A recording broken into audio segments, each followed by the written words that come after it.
Video শুরুতে আমি ভিডিওর ডিসক্লাইমারটা দিয়ে দিই, আমি এখানে কোনো ব্যক্তি বা দলকে ছোটো করতে বসি নাই। আমি এখানে কোনো ব্যক্তি বা দলের পক্ষে কথা বলতেও আসি নাই বা বিপক্ষে কথা বলতেও আসি নাই। তার মানে কি মুক্তিযোদ্ধার সন্তান নাতিপুতিরা কেউ মেধাবী না, যত রাজাকারের বাচ্চারা নাতিপুতি হলো মেধাবী?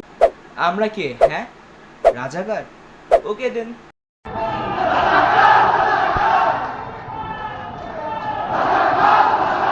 নিজের ভুল স্বীকার করে আর সবকিছু মেনে নিলে হয়তো গল্পটা এখানেও শেষ হতে পারত, কিন্তু না।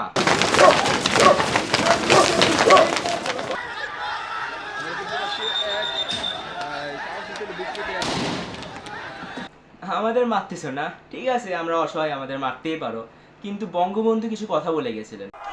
7 কোটি মানুষকে তাবা রাখতে পারবো না। আমরা যখন মরতে শিখেছি তখন কেউ আমাদের দবাতে পারবে না।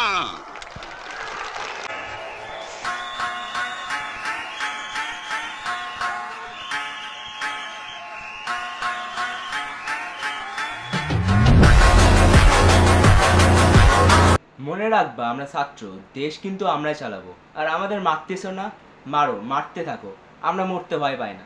যদি আমরা মরতেই ভয় পেতাম তাহলে হয়তো আজকে তোমরা বাংলায় কথা বলতে পারতে না, হয়তো পূর্ব পাকিস্তানের ভাগ হইতো না, হয়তো তোমরা বাংলাদেশটাও পেতা না। জয় তো আমাদেরই ছিল, জয় আমাদেরই হয়েছে, আর জয় আমাদের না হয়ে আর কাদেরই হইতো। সত্য তো ছিলাম আমরাই তো আমাদের অধিকার চেয়েছিলাম।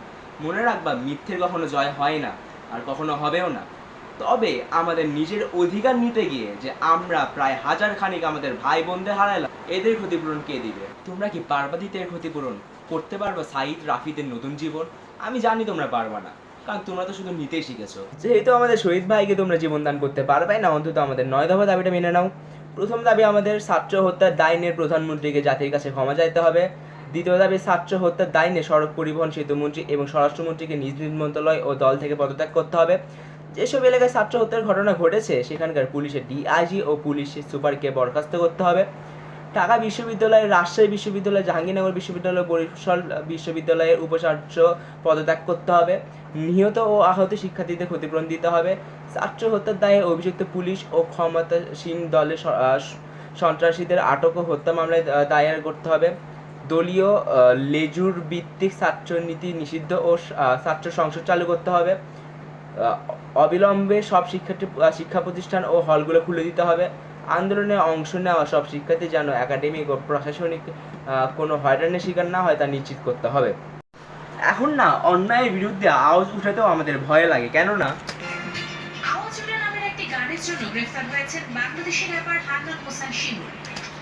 এখন আমরা আমাদের অধিকার চাইলে হয়ে যায় রাজাকার, রাস্তায় বের হয়ে গেলে হয়ে আমরা সন্ত্রাস। আমরা কি ভাই, আমরা কেন এই দেশে বসবাস করি? But still we are proud to be Bangladeshi. আমাদের যা কিছু আছে তাই নিয়ে প্রস্তুত থাকো। মনে রাখবা, রক্ত যখন দিয়েছি, রক্ত আরো দেবো। এদেশের মানুষকে মুক্ত করে ছাড়বো ইনশাআল্লাহ।